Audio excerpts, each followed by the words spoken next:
Bismillahirrahmanirrahim. As you know, we are on the last portion of this chapter, the contents of orbit, in which we discussed till now. We discussed the three divisions. One was the ophthalmic division of trigeminal nerve, then was the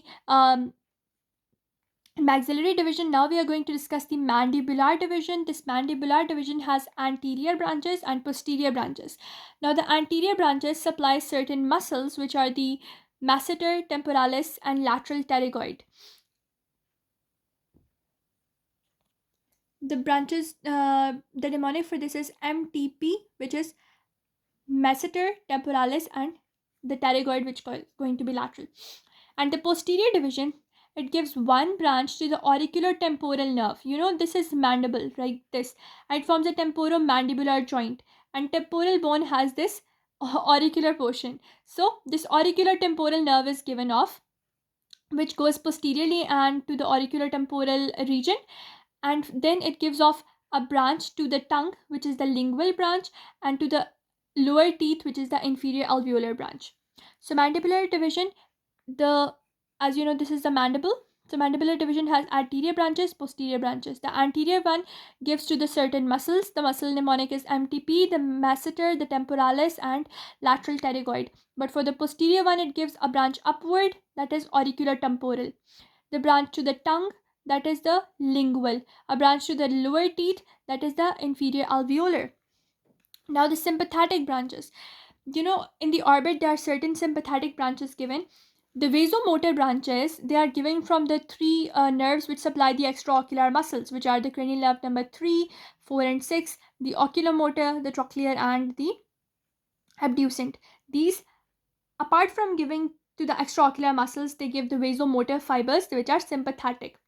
Along with that, they are saying that the ophthalmic artery, the plexus around the ophthalmic artery, gives supply to dilator pupillae muscles, and there is another plexus which gives off the main direct branches, the sympathetic ones, which is the internal carotid plexus.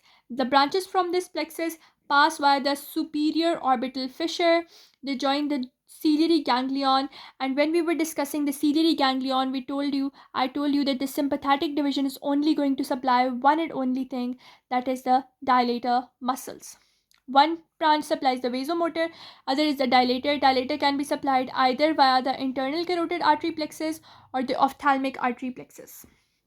I hope you understood the mandibular division and the sympathetic division of and the sympathetic branches which are given off in the orbit.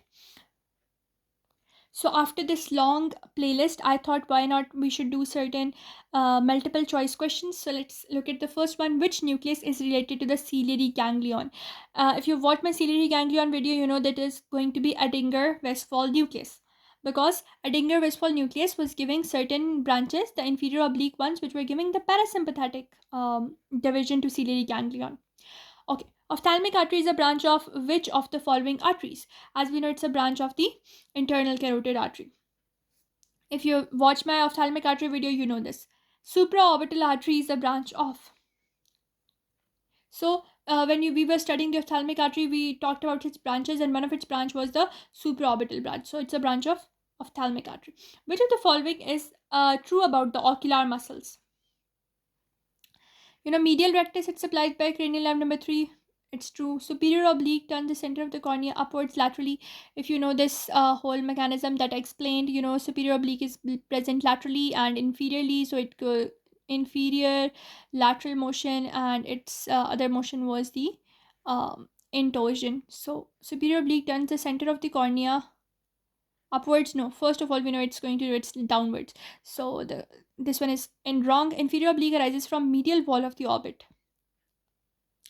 It is also wrong. Lateral rectus is applied by cranial number 4.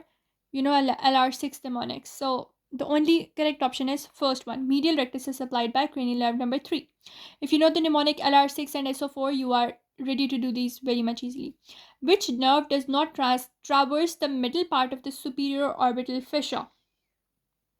So in the lateral part of the fissure, you know, in the middle part there is nasociliary nerve. So when the nerves which are going to be either laterally or medially, they are going to be in the superior orbital fissure. There are two nerves which are given in the lateral division. One is the lacrimal one, and other one was the frontal one. So if you have lacrimal or frontal, you are good to go. So we have the frontal one. Which of the following arteries is an artery? All you know is central artery of the retina. So 6C. With that, we are done with this chapter. It's quizzes, it's everything. I hope you understood each and everything of this chapter through my notes. I tried to give you whole schematic diagrams. With that, we are end with this playlist of contents of the orbit chapter. And then we will meet somewhere else in the next chapter in some other portion. I hope you understood each and everything. Please like, share, and subscribe to my channel. We'll meet in a next video, inshallah.